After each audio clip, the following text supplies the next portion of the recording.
ನನಗೆ ಅದೆಲ್ಲ ಕೇಳ್ಬಿಡ್ರಿ. ನೋಡಿ ನೋಡ್ರಿ ನೋಡಿ ನೋಡಿ ಯಾವುದೇ ಕ್ರಾಂತಿ ಇಲ್ಲ. ಕ್ರಾಂತಿ ಇದೆ. ಈ ರಾಜ್ಯದ ಒಂದು ಡೆವಲಪ್ಮೆಂಟ್ಗೋಸ್ಕರವಾಗಿ ಕ್ರಾಂತಿಗಳು ನಡೀತಾ ಇದೆ. ಈಗ ನಿಮಗೆ ಗ್ಯಾರಂಟಿ ಪ್ರೋಗ್ರಾಮ್ ಅದು ಕ್ರಾಂತಿ ಅಲ್ವಾ? ಅದು ಜನರಿಗೆ ಅನುಕೂಲವಾಗಿ ನೋಡಿ. ಇವತ್ತು ಇಡೀ ದೇಶದಲ್ಲಿ per capital income you are number 1. ಇಡೀ ರಾಷ್ಟ್ರಕ್ಕೆ ನಾವು ಕಾಂಟ್ರಿಬ್ಯೂಷನ್ ಮಾಡೋದ್ರಲ್ಲಿ ನಂಬರ್ 3 ಇದೀವಿ ಕರ್ನಾಟಕ. ಅದೊಂದು ಹೆಮ್ಮೆ ಅಲ್ವಾ? ಅದೊಂದು ಕ್ರಾಂತಿ ಅಲ್ವಾ? ಆ ಕ್ರಾಂತಿ ವಿಚಾರ ಮಾತಾಡಿ ಈಗ ನಮಗೆ ಸ್ವಾತಂತ್ರ್ಯ ಸಿಕ್ಕಿದ ಮೇಲೆ ಇದಾಗಿದ್ದು ಯಾವುದು? ಪ್ರಜಾಪ್ರಭುತ್ವ ಬಂದಿದ್ದು.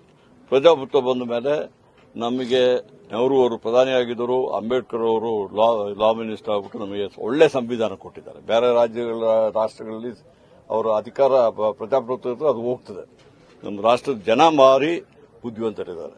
ಅದರಿಂದ ಇವತ್ತು ಯಾವುದೇ ಕ್ರಾಂತಿ ಇಲ್ಲ. ನಾವೆಲ್ಲ ಯಾರೇ ಇರಲಿ, ನಾವು ಜನರಿಂದ ಆಯ್ಕೆ ಮಾಡಿದ್ವಿ. ನಾನಾಗಲಿ, ಬಚ್ಚೇಗೌಡರಾಗಲಿ, ಜನ ನಮಗೆ ಮತ ಕೊಟ್ಟರೆ ನಾವು ಎದ್ದು ಬರ್ತೀವಿ ಹೊರತು ನಾವೇನು ನಾಮಿನೇಟೆಡ್ ಆಗಿ ಇಲ್ಲಿ ಬರ್ಲಿಕ್ಕೆ ಆಗೋದಿಲ್ಲ. ಆದ್ದರಿಂದ ನಮ್ಮ ಮುಖ್ಯಮಂತ್ರಿಯವರು ಒಳ್ಳೆ ಕೆಲಸ ಮಾಡ್ತಿದ್ದಾರೆ, ಉಪಮುಖ್ಯಮಂತ್ರಿಯವರು ಒಳ್ಳೆ ಕೆಲಸ ಮಾಡ್ತಿದ್ದಾರೆ. ಯಾವುದೇ ಕ್ರಾಂತಿ ಇಲ್ಲ. ಯಾರಿಗೋ ಒಂದು ಉದ್ಯೋಗ ಕೊಡ್ಲಿಕ್ಕೋಸ್ಕರವಾಗಿ ಇವತ್ತು ಪ್ರಜಾಪ್ರಭುತ್ವ ಬರಲಿಲ್ಲ. ಯಾರೇ ಇರಲಿ, ಅವಕಾಶ ಸಿಕ್ಕಿದಾಗ ಆದಷ್ಟು ಒಳ್ಳೆ ಕೆಲಸ ಮಾಡಲಿಕ್ಕೆ ಪ್ರಯತ್ನ ಮಾಡಿ. ನೋಡಿ, ನೀವು ಆ ಪ್ರಶ್ನೆ ಕೇಳ್ತೀರಾ? ಅವರು ನೋಡಿ, ಬದಲಾವಣೆ ಆಗ್ತಾ ಹೈಕಮಾಂಡ್ ಹೇಳಿದಾರ? ನಮ್ಮಲ್ಲಿ ಕಾಂಗ್ರೆಸ್ ಪಕ್ಷದಲ್ಲಿ ಒಂದು ಪಾರ್ಟಿ ಇದೆ, ಹೈಕಮಾಂಡ್ ಇದೆ.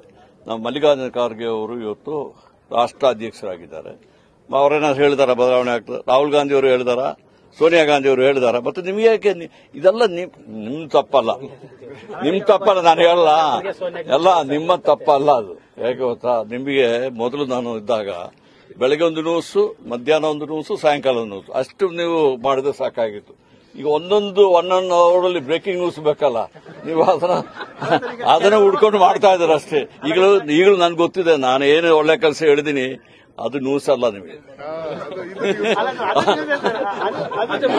ಆಯ್ತಾ? ಅದಕ್ಕೋಸ್ಕರವಾಗಿ ಇನ್ನು ನಾನು ಕಾಂಟ್ರವರ್ಸಿ ಮಾಡುವ ತನಕ ನೀವು ಪ್ರಶ್ನೆಗಳು ಕೇಳ್ತಾ ಇರ್ತೀರಾ. ನನ್ನಿಂದ ಡೋಂಟ್ ಎಕ್ಸ್ಪೆಕ್ಟ್ ಎನಿ ಕಾಂಟ್ರವರ್ಸಿ. ನೋಡಿ, ಅದು ಇರುವುದು ಅದು ಯಾರಿಗೆ? ನಮ್ಮ ಚೀಫ್ ಮಿನಿಸ್ಟರ್ ಇದ್ದಾರೆ, ಕೆಪಿಸಿಸಿ ಅಧ್ಯಕ್ಷರ, ಹೈಕಮಾಂಡ್ ಇದ್ದಾರೆ. ಅವರು ತೀರ್ಮಾನ ಮಾಡಿದ್ರೆ ಅದನ್ನ ಮಾಡ್ತಾರೆ ಹೊರತು ನಾನು ಮಂತ್ರಿಯಾಗಿ ಅದನ್ನ ಹೇಳಲಿಕ್ಕೆ ಆಗೋದು. ಅವರು, ನಾನು ಈಗಾಗಲೇ ಹೇಳಿದ್ದೀನಿ, is one of the best legislature I seen. Educated ಮತ್ತೆ ಒಳ್ಳೆ ಮತ್ತೆ ಪ್ರಾಕ್ಟಿಕಲ್ ಆಗಿದ್ದಾರೆ. ಅವರಿಗೆ ಫ್ಯೂಚರ್ ಅಲ್ಲಿ ನ್ಯಾನ್ಲ ಬರ್ತದೆ ಅಂದ್ಬಿಟ್ಟು ನಾನೇನು ಹೇಳಲಿಕ್ಕಾಗ್ತದ? ನೀವೇ ಹೇಳ್ಬೇಕಾಗ್ತದೆ. ನೀವು ಹೊಸಕೋಟೆಯವರೇ ಹೇಳ್ಬೇಕಾಗ್ತದೆ. ನೀವು ಅವರಿಗೆ ಬೆಂಬಲ ಕೊಡ್ತಾ ಇರಿ, ಅವ್ರು ಏನ್ ಬೇಕಾದ್ರೂ ಆಗ್ಬೋದು.